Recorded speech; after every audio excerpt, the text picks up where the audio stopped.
和于青青结婚第7年，她上了其他男人的床。这一次我没有打电话质问，默默地留下离婚协议书，提着所有行李离开了这个家。她却不以为然，发来和其他男人的吻照威胁我，有种这次你不要服软。我平静挂断电话，拉黑她所有联系方式。1个月后，于青青却忍不住主动来到了我家，可开门的却是我的新婚妻子。她终于急了：林家哥，我错了，你别闹好不好？大家好，开始今天的分享之前，希望你能给人间烟火点个订阅，我将会分享更多优质的内容。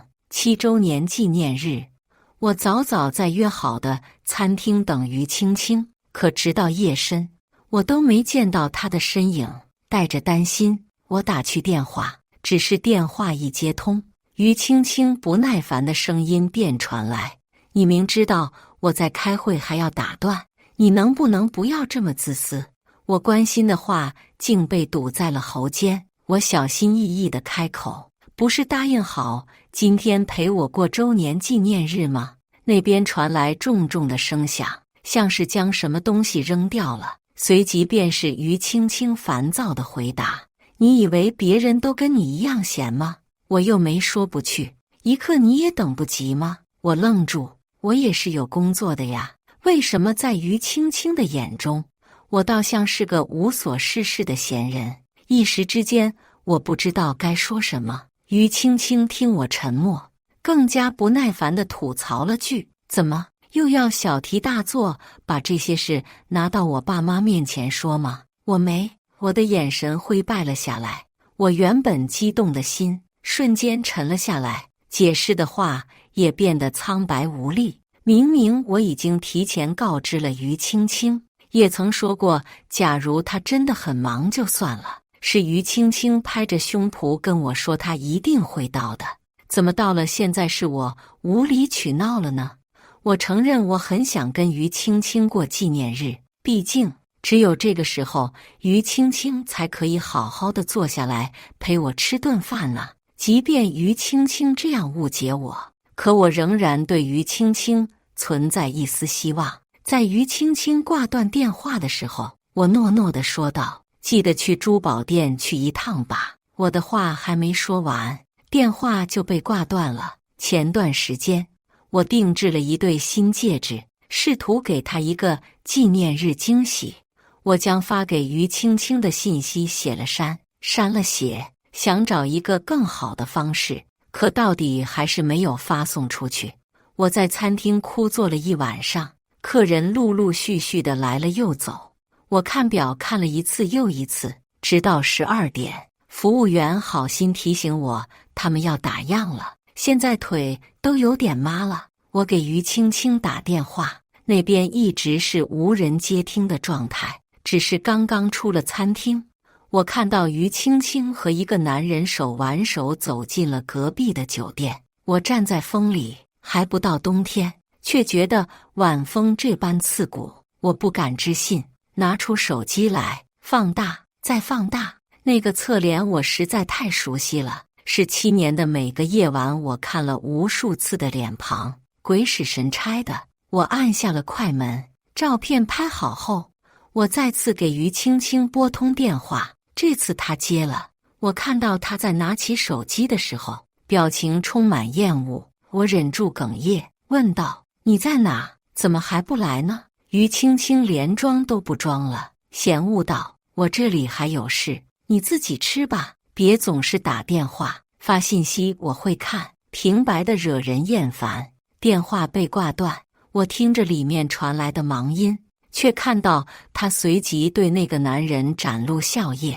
我怔怔地站在那里，任由刀锋搅烂我的心脏。没记错的话，于青青对我的消息是免打扰，我发10条，他都不会回复1条的。真的会看吗？不过是敷衍我的借口罢了。我是因为家里的恩情娶了于青青的，当初我爸救了于青青的爷爷，没错，是用命救下来的。于青青的爷爷不仅给了我孤儿寡母钱，还尽力培养对我的教育。幸亏我的成绩很好，能够与于青青考上同一所大学。毕业之后，于青青的爷爷直接做主，让我娶了于青青。对此，于青青并没有反对，甚反而对我很好，就像在学校里一样，处处照顾我，也会帮我撑腰。那些看不起我的人，都被于青青赶得远远的。我以为于青青是喜欢我的，不能出轨是于家的家训。先前于青青也跟我保证过，即便是他死了，他也不可能出轨的。如今看着这样的一幕，我的脑子一片空白，我也不知道我是怎么回到家的。打开手机，却看到一个陌生的号码给我发来了一张照片，照片里是2只手十指相扣，那对我精心设计下的对戒闪闪发光。配文：你的戒指我就收下了，谢谢你了。我拿着手机愣在原地，心里布满密密麻麻的疼。于青青没有来餐厅见我，却有空去珠宝店拿上对戒。我还以为他真的把我的话放在了心上，原来是给其他男人戴呀。没错，我是珠宝设计师，这对对戒是我花了1年精心画出的设计稿，世上独一无二的设计，承载着这么多年我对于青青的暗恋和情感。当初我喜欢于青青这件事，没有人知道，我以为我藏得很好，却在得知自己要嫁给于青青的时候，跟他全盘托出。不知道是不是我的错觉，我竟没在于青青的脸上看到惊喜。她一如既往的淡淡一笑，只是握着我的手对我说，我会爱你一辈子的。即便那时候于青青手心里一点温度都没有。手机的再次震动拉回了我的思绪，我无力地坐在了沙发上。那个号码再次给我发来了信息，知道我是谁吗？我是于青青的初恋，现在我回来了，你可以退位了。初恋，我清楚地记得，在于青青高考结束后，曾经出国一段时间，那段时间我们没有任何的联系。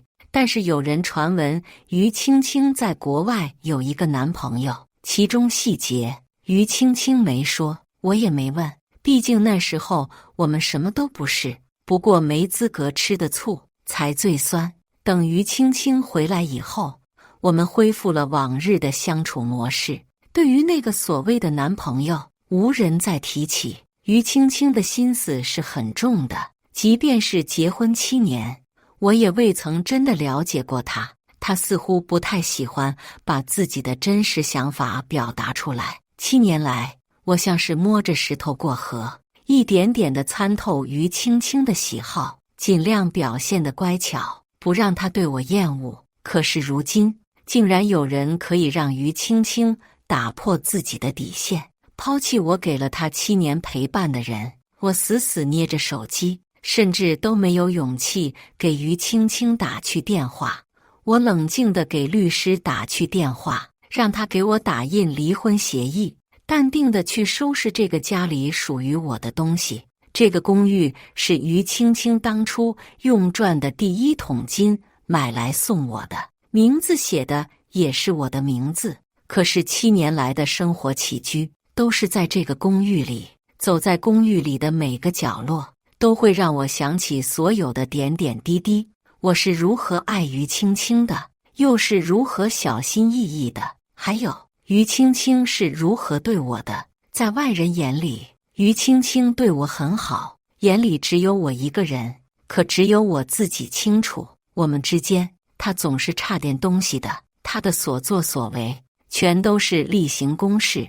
我将公寓挂卖后便离开了这里，而于青青一夜没回来，也没有他的消息。也是，初恋回来自然是要满心欢喜在一起的，可是好奇怪，没有于青青的消息，我竟然也没有那么抓狂了。或许7年的时间足够让我接受于青青不爱我的事实。我在工作室的时候，临时通知要去临市见客户，我才发现我的身份证似乎落在公寓了。当我回去以后，公寓的一切还是我离开的样子，丝毫没有住过人的痕迹。我看了看整洁的公寓，就连苦笑都显得苍白。离婚协议还静静地躺在客厅的茶几上，我盯着那几张纸愣了好久。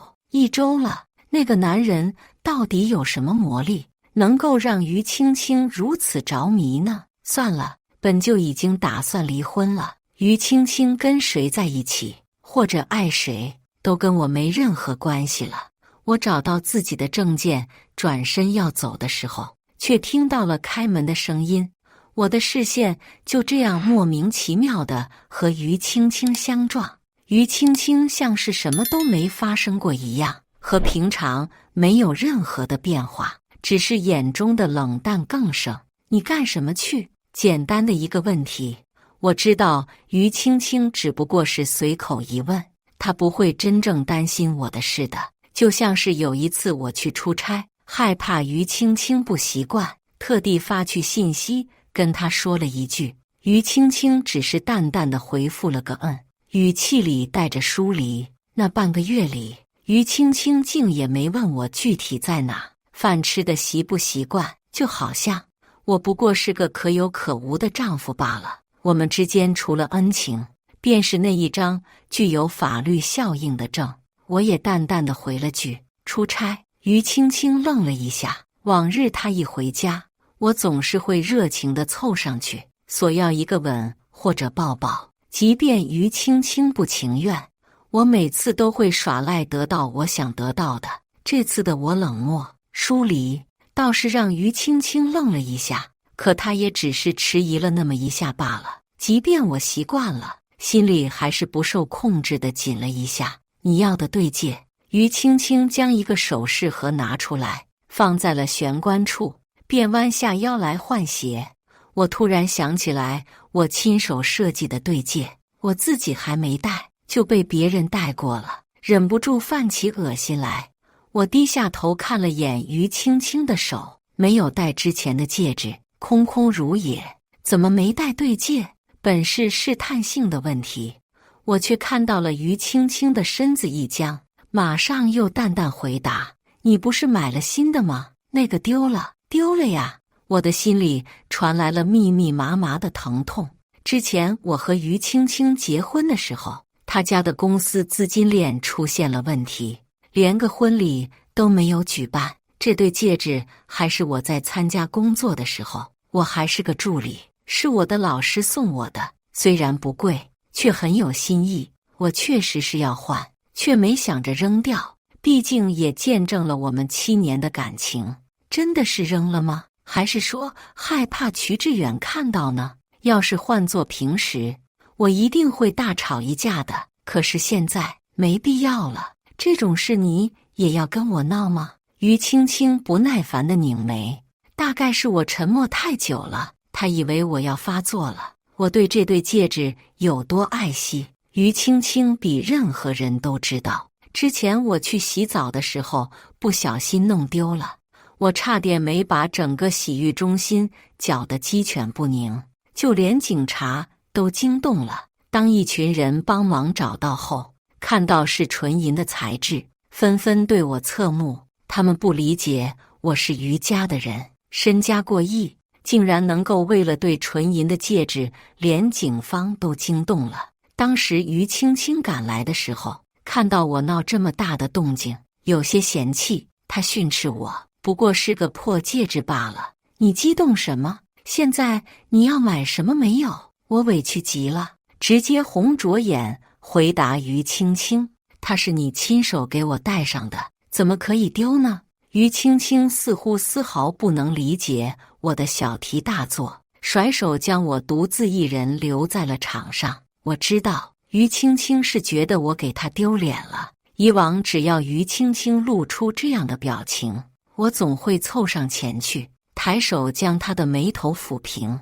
我很害怕于青青生气，正如我在这段关系里总是做小伏低，比起受委屈，我更害怕失去于青青。如今我不在乎了，我发出一声冷笑，没必要闹，随你怎么处置。说完，我顺手将新的对戒丢进了垃圾桶。别人戴过的，我不会再要，我嫌脏，我也不会用我的心血来成全别人。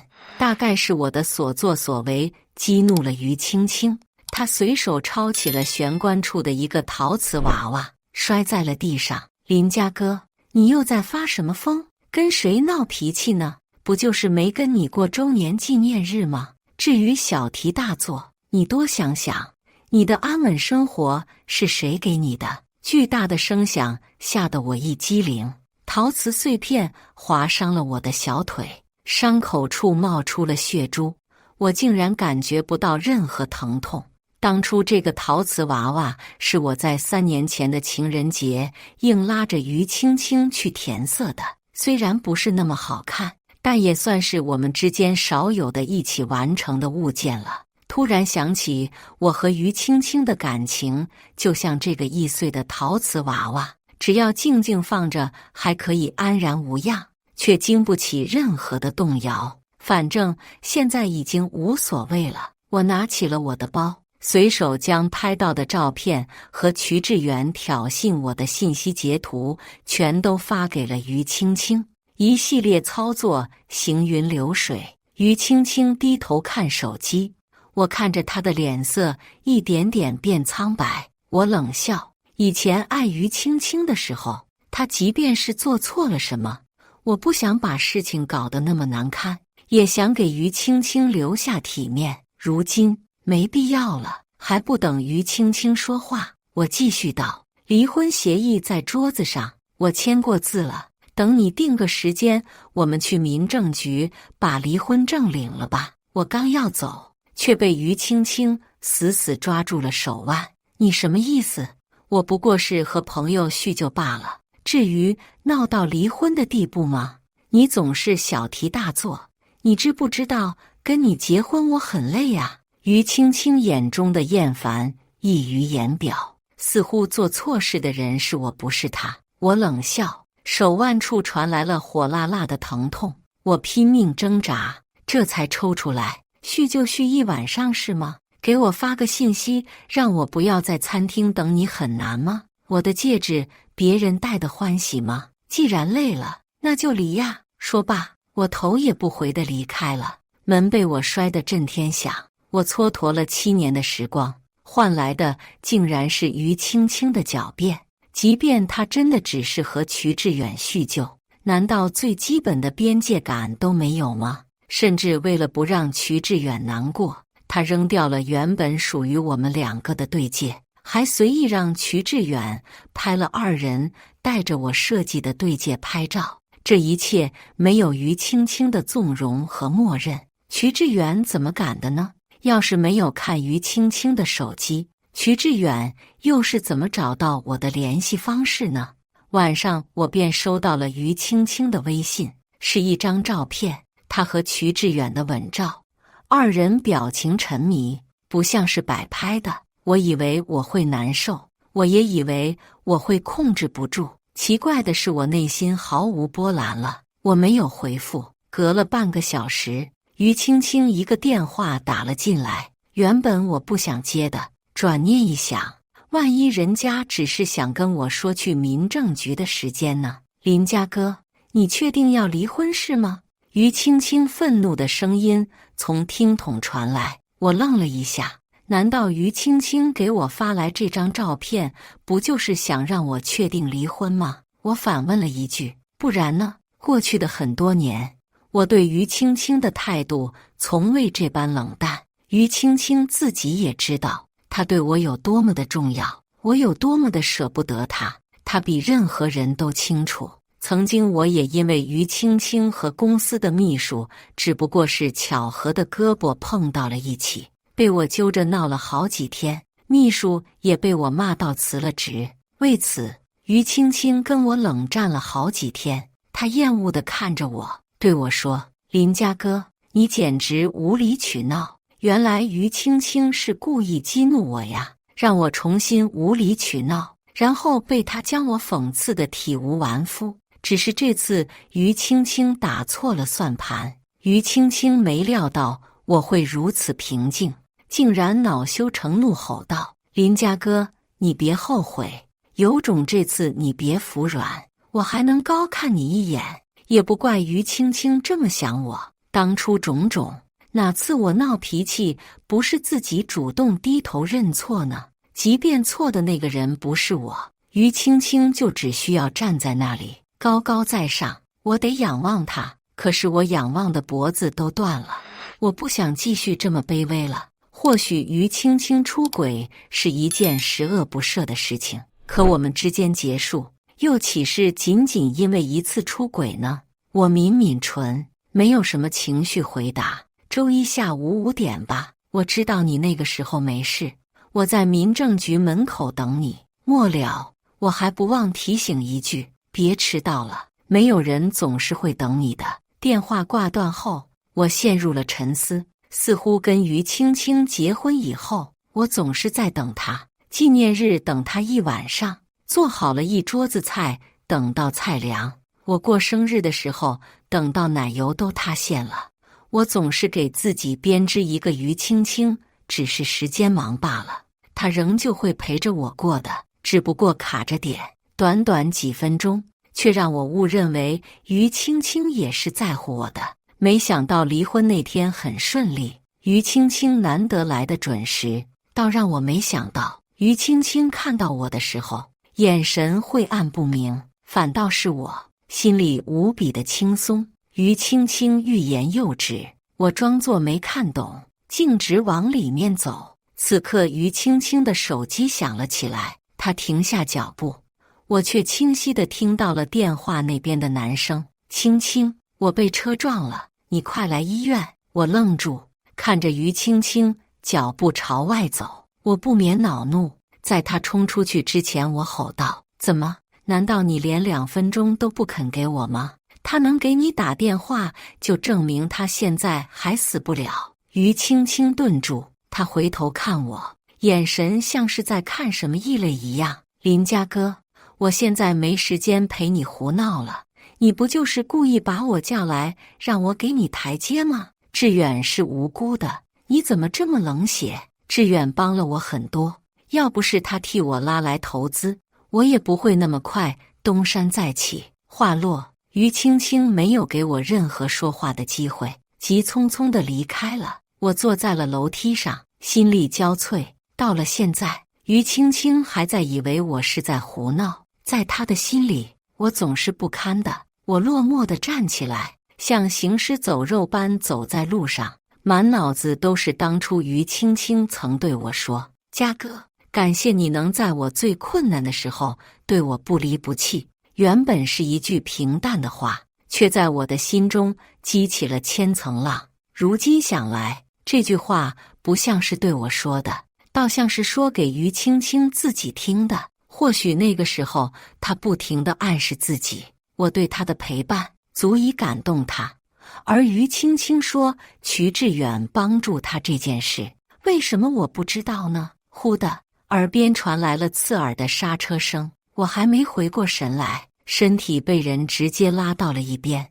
我和那人齐齐倒在地上，我心有余悸，睁开眼看到离我很近的人，不免让我眉心一跳。“你疯了，不想活了？”刘宁雪黑着脸，怒气冲冲地对我吼道。刘宁雪是我们公司的大老板，平时的她总是严肃的，一张面瘫脸，我们没什么交集，除了开会的时候，她无差别地攻击所有人。那时候我心里对刘宁雪是惧怕的，没想到刘宁雪会救我。我咽了咽口水，不知道为什么，泪水夺眶而出。我没有，只是没看到，即便是解释，也显得过于苍白无力。刘宁雪将我扶起来，看了看我，又看了看民政局，她拧眉：“来离婚的。”我诚实的点点头。没想到刘宁雪脸更黑了，为了一个女人至于吗？寻死觅活的。我本想解释，却被刘宁雪拉着离开了这里。她一路上开导我，喋喋不休，一改往日的严肃。落日洒在刘凝雪的脸上，镀上了一层金光，好像刘凝雪还挺好看。刘凝雪将我送到了楼下，从口袋里给了我一张邀请函，收拾一下，明天陪我去个酒会，有个顾客很喜欢你的设计。我乖巧的点头，又客气地目送刘凝雪离开。看着设计精美的邀请函，我深呼了一口气。最近确实因为离婚的事搞得我焦头烂额，很久没有好好工作了，客户也流失了一大半，是该好好过好自己的生活了。至于离婚的时间，择日再说吧，毕竟长辈那里还没交代。第二天我换好衣服下楼，却发现刘凝雪的车停在了我家楼下。我吃惊地站在车前，刘凝雪却走了下来。走吧，我带你一起去。虽然不知道刘凝雪的意思，我还是乖乖地坐了进去。作为商业巨头，刘凝雪一进门便被好些人围了上来，他们热情地跟刘凝雪打招呼。刘凝雪大方地回应着任何一个人。我和刘凝雪前脚刚进去，我一回头，竟然看到了于青青和瞿志远。这还是我第一次看见瞿志远的正脸，确实是于青青喜欢的类型。不得不说，于青青藏得真的很好，结婚7年了，我都不知道有瞿志远这个人。瞿志远迎上我的目光，朝我得意一笑，我只觉得他蠢。瞿志远朝我缓缓走来，他故意压低声音，挑眉道：我在青青心里的位置永远比你重要。昨天我不过是简单的苦肉计，青青就能抛下你来找我。我嗤鼻一笑，可能你的青青没告诉你，昨天他是跟我离婚了。要是你不闹那一出，我们可能就顺利的离了。瞿志远的脸色肉眼可见的黑了下来，他手里的香槟杯被他死死捏着。我无所谓的耸耸肩，嘴角扬起一抹笑来。可能你的青青还得感谢你，不然他可没跑掉的借口了。瞿志远气得脸红通红，扬起杯子朝我泼来，忽然一只手将我拉开，香槟倒在了地上。我回头一看，是刘凝雪。没事吧？不知道是不是我的错觉，我看到刘凝雪眼底的担忧，我木讷地摇摇头。这个小插曲引起不小的躁动，不少人看了过来。于青青本来在跟别人交流，看到我和瞿志远之后，也走了过来。刘凝雪冷笑一声，看向于青青：管好你的人，别在这种地方撒泼。于青青不解地看向瞿志远，瞿志远委屈巴巴地凑到了于青青身边。嘉哥哥哥好像不太喜欢我，说我不要脸，勾引你。我只是淡淡的笑，没有解释。林先生，你怎么在这？好巧啊！于青青还没发作，李总走了过来。这个李总就是刚刚和于青青攀谈的人，是商界很厉害的投资人。按道理说，我这种设计师是不会跟投资大鳄有什么联系的。于青青恰恰就是想到了这点，才更加疑惑。李总，您认识他？李总笑了，说什么呢？要不是林先生，我还不认识你。之前要不是他总是拉着我跟我拼酒量，他的真诚打动了我，我才给你投资的。话音刚落，于青青和瞿志远的脸色很好看。瞿志远面对于青青质疑的眼神，心虚地低下头。于青青又眼神复杂地看向我。没错，当初在于青青事业最难的时候，我刚好得知李总身份，我托了好多人才跟李总搭上话。我也知道，只有李总能帮上于青青。起初接近李总确实是困难的，要不是我帮他老婆设计了一款珠宝，这才见到李总。我知道李总喜欢喝酒，即便是喝到了胃出血，仍旧陪着他。没想到这所有的功劳全都被瞿志远冒名顶替了。李总跟我寒暄了几句便离开了。瞿志远拉着于青青想要解释，却被于青青一把甩开。瞿志远无措地站在那里，于青青只说了一句“滚”，瞿志远这才不情不愿地离开，看我的眼神却淬了毒。我毫无波澜，一个渣男，一个贱女，本该是锁死的。嘉哥，对不起，我真的不知道是你。在我要走的时候，于青青突然拉住了我，她的神情复杂。我勾唇一笑，于总，你今天是不是有时间啊？我们可以去离婚了吗？于青青握紧拳头，不敢置信地看着我。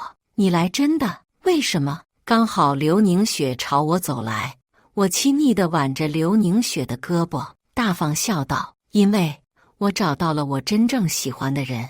我明显感觉到了刘凝雪的身子一僵，我怕露馅，朝刘凝雪眨眨眼，投去求救的目光。于青青抓狂地想要拉开我，却被刘凝雪挡在了我的面前。于总，请不要再骚扰我的男朋友了。于青青愣住，可她似乎还抱有最后一丝希望，朝我招了招手，语气软了下来。嘉哥过来，我们不闹了好吗？你真的对我没有一点感情了吗？清楚地记得，不论是和于青青结婚，还是在上学的时候，只要于青青惹我生气了，我赌气不再理她的时候，她就会用温柔的语气这样对我，朝我招招手。我的心瞬间就软下来了，屡试不爽。或许在于青青的心里，我不过就是一条狗，只要她肯为我花一点点的心思，即便是假的，我都愿意去妥协。我的眼神瞬间冷了下来，我们之间最没得谈的就是感情。可是我家还欠你家的恩情啊，我说过我会一辈子来还的。这句话恐怕是最近我听到最好笑的笑话了。我嗤鼻一笑，你欠我的岂是这么一次的恩情？当你和别人睡在一起的时候，又把我置于何地呢？现在装深情给谁看？不觉得很恶心吗？我将积攒了很久的怨恨全都说了出来。我不再在乎于青青会是如何的心情，拉着刘凝雪离开了。出了宴会，我如释重负的长吁口气，只是才想起我还拉着刘凝雪的手，连忙抱歉道：对不起刘总，是我利用了你，我只是想早点把婚离了。刘凝雪是个自尊心很强的人，我利用了她，真的害怕刘凝雪会生气，万一开除我就不好了。如果一直利用也不是不行。刘凝雪好听的声音传来，虽然很低，但还是被我捕捉到了，震耳发聩。我正愣在原地，不敢置信地看向刘凝雪，她眼中含笑，那张脸一如既往的好看。一时之间，我不敢相信我听到的，视线一动不动地落在刘凝雪身上。刘凝雪补充了一句：如果你听不懂的话，我来解释给你听。我说：林家哥，我喜欢你，我可以让你利用一辈子。突如其来的告白让我头脑发懵，我没有立刻回答，只是没出息地跑掉了。我记得我和刘凝雪在公司并没有什么过多的交流，甚至连接触都没有，即便是聚餐我都会躲得远远的。我不是很喜欢社交的人，更多的是想做个透明人。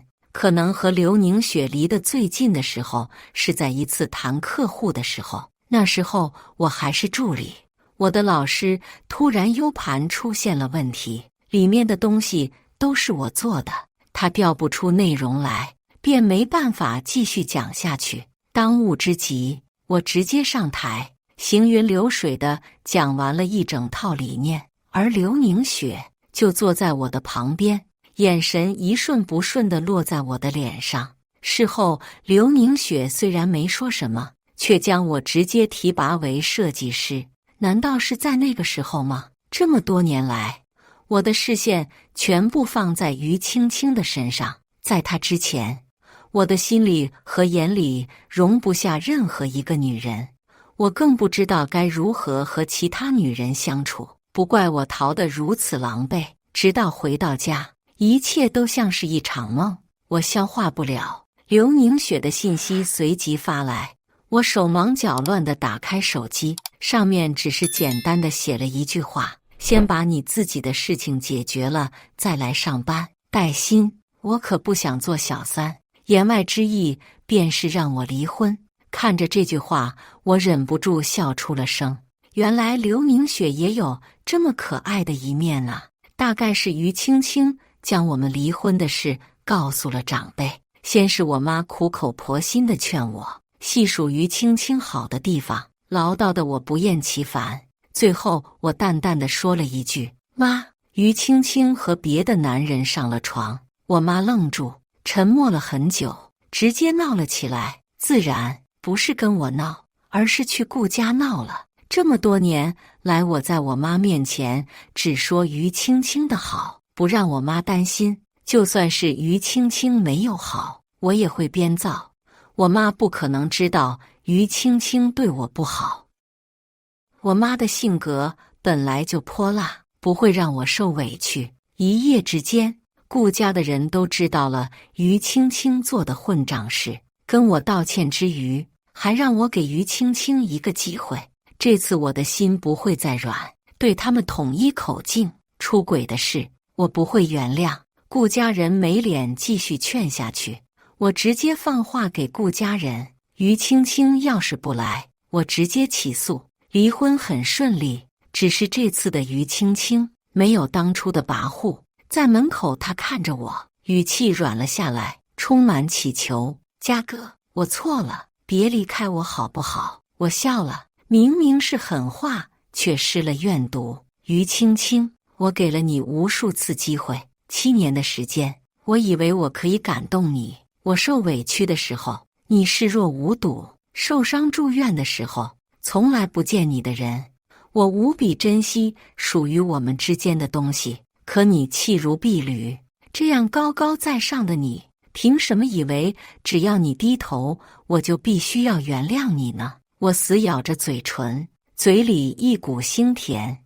我就这样认真地盯着于青青，眼如那过去的7年，我总是希望于青青的视线可以落在我身上，哪怕只有一瞬。我卑微过了很久很久，随便来一个人都可以夺走于青青的注意力。跟于青青在一起，我觉得我是这个世界上最糟糕的人，可是我逃不出，像是找不到缺口的困兽。似乎于青青现在很爱我，可只有我自己知道，我们2个的千丝万缕，不过是我一味的付出。我家对他家的恩情，没有这些，什么都不是。说着这些话，想起当初的自己，我心痛到摇摇欲坠，竟没察觉到刘凝雪已经站在了我的身后，牵着我的手。她掌心的温度传来，遍布我的全身。去吧，我在这里等你。刘凝雪的声音温柔，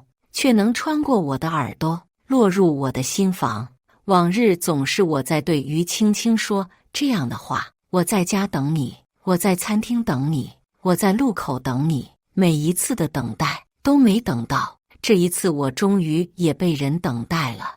我不会让那个人空等一场。于青青还想说什么，大概是看到刘凝雪，她明白了什么才是真正的爱，最终由了我。当我们出来的时候，我看到了那双翘首以盼的眸子。刘凝雪朝我招招手，我朝她走去。于青青叫住了我：嘉哥，对不起，我耽误了你7年。我同意离婚，不是不爱你了，我只是没脸继续耗着你了。希望你幸福。我回过头，释怀地笑了，语气却也冷淡。你耽误我的，又岂是那短短的7年？7年不够。在于青青看不到的时光里，我喜欢她很久很久。于青青僵在原地，我却牵上了刘凝雪的手。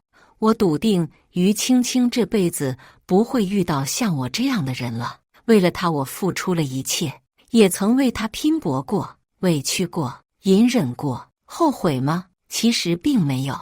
我大大方方地为自己的心动买单，往后的日子只希望不会再犯错。刘凝雪认真地开着车，突然回过头来，认真地跟我说：“下次你来这里就是跟我了。”但是我不希望我们来2次，我忍俊不禁，可心中还是充满了温暖。原来真正的被爱是能感受到的，比起曾跟于青青在一起的患得患失，那原本就是爱的不够深。我不会去否定任何一个人，即便有过一段不好的过去，我想牵手就不会怕痛。番外刘宁雪第一次见林家哥的时候，他冒冒失失的，直接一杯咖啡洒在了我的身上。他像只小鹿一样，不停地道歉，不停地给我擦拭，直到我离开，他都没看我的正脸。那时候我想，到底是哪个不长眼的这种冒失鬼都往公司里招。后来我总是有意无意地朝办公室外看去，林家哥很努力，他是天赋型选手，更是努力型的。每次他来的最早，走的最晚。有一次我突发奇想，想测试一下林家哥的工作能力，于是把员工的 U 盘做了手脚。在会议室里的人都在面面相觑的时候，林家哥毫不犹豫地站了出来。我认真地听着林家哥讲解，每一个细节，每一个专业，他都讲到了。一时之间，我对林家哥刮目相看，原来他也没那么冒失。一段时间林家哥没来公司，我心里没来由的烦躁。可我出去的时候，竟然碰到了失魂落魄的林家哥，险些被车撞。这个人怎么还是这么冒失啊？当我得知林家哥要离婚的时候，心里竟然有一丝喜悦。原来我真的喜欢上林家哥了。但幸亏林家哥很容易满足，他只是需要很多爱罢了。没关系，我多的是。以上就是今天分享的故事，大家有什么想说的、想吐槽的，欢迎在下方评论交流。也更希望能给人间烟火点个订阅，我将会分享更多优质的故事内容。